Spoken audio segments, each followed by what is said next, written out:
Miss Frizzle, Mrs. Puff, Professor McGonagall, and Mr. Stephen Heck are all iconic teachers. But what other than the profound gift for educating do all these teachers share?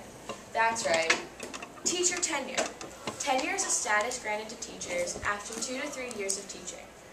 It is also given to college professors, but for this speech, I'm going to focus on K through 12 teacher tenure. It guarantees the right of due process for all teachers. It prevents unreasonable dismissal based on ethnicity, gender, or other biases. Tenure laws were enacted in the early 20th centuries. It paralleled other labor struggles in the late 19th and early 20th centuries. It gave protections from unjust firings, like if a new political party came to power, if a teacher got pregnant, or if a principal just wanted to give jobs to his friends. In 1886, Michigan became the first state to give tenure laws. Then in 1909, New Jersey was the first state to give a comprehensive tenure law. After the Great Depression, teachers began to organize into teacher unions, and they began to agitate for more funding and job protections. In 1940, 70% of all K-12 teachers had job protections, and in 1955, 80% of teachers had job protections. And now, 2.3 million teachers have tenure in America. But unfortunately, tenure has become outdated. There's new emphasis on teacher effectiveness that has people questioning whether tenure is necessary at all. Because tenure works a little too well. It protects all teachers, whether they're good or bad. And this can be damaging to student performance because students are directly impacted by teachers, and this can affect their understanding and achievement. And tenure protects these bad teachers, and this shows a blatant disregard for student need. And so therefore, tenure requires revision. Tenure is an ineffective system of teaching that should be reformed because it creates teacher complacency. It is not earned, and it is damaging to students. Tenure creates teacher complacency. It is some teachers think that it's unlikely that they will lose their jobs, and so they just don't work as hard. Some teachers lose their motivation, and they just go through the motions. As Governor Chris Christie from New Jersey stated, at the end, and he proposed a new for tenure in New Jersey, he said, at the end of the 5-year period, we evaluate teachers. If we want to keep you, great. If we don't, we won't. It's based on merit.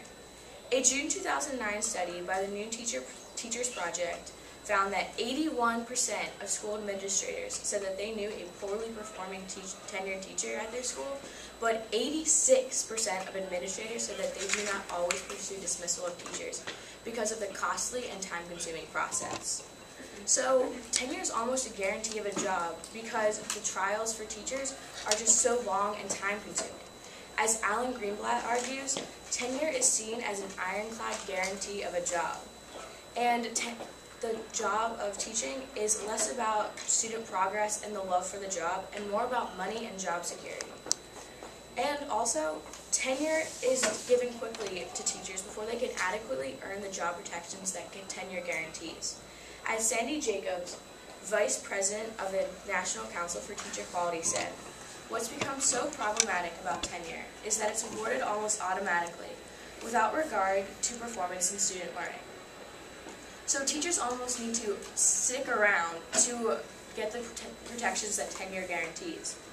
In June 2008, a study done by the University of Washington Center on Reinventing Public Education found that the first 2 to 3 years of teaching cannot predict teaching performance. This is crucial because tenure is normally awarded within a span of 2 to 3 years, and so therefore teachers are not normally adequately judged as good teachers within this span. So we have some subpar and insubstantial teachers within our midst. And this ultimately negatively impacts students because this is an adult program that benefits adults. It gives teachers a steady income and a stable job, but what does it give us? We have a lot of good teachers, yes, but there are also some mediocre ones and just plain old bad ones too. And the schools can't get rid of them because of tenure. M.J. Steffi described in an article in Time magazine about how a Connecticut teacher help students cheat on standardized tests, and it took he only got a 30-day suspension. And then a teacher in Florida remained in classrooms for a year, despite incidents in which she threw books at students, and she had them refer to her as Miss God.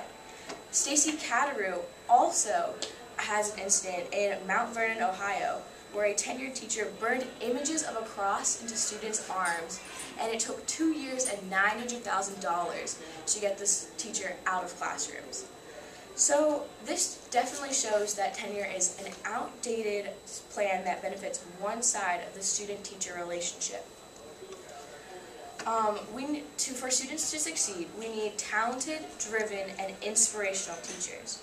We have to change the laws in Pennsylvania so that they benefit both teachers and students. We don't have to totally get rid of tenure, but it's necessary to be revised so we have more teacher accountability. As Michelle Reese states, students cannot wait for accountable teachers while adults argue. We have to contact our senators and have a policy that benefits us as students.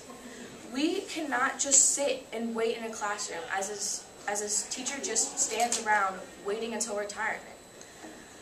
Tenure is an ineffective system for teaching that should be reformed because it creates teacher complacency, it is not earned, and it is damaging to students.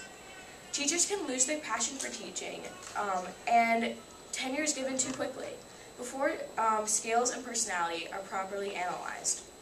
And this all negatively impacts students. Students are left as merely an afterthought, and this all makes tenure need to be reformed.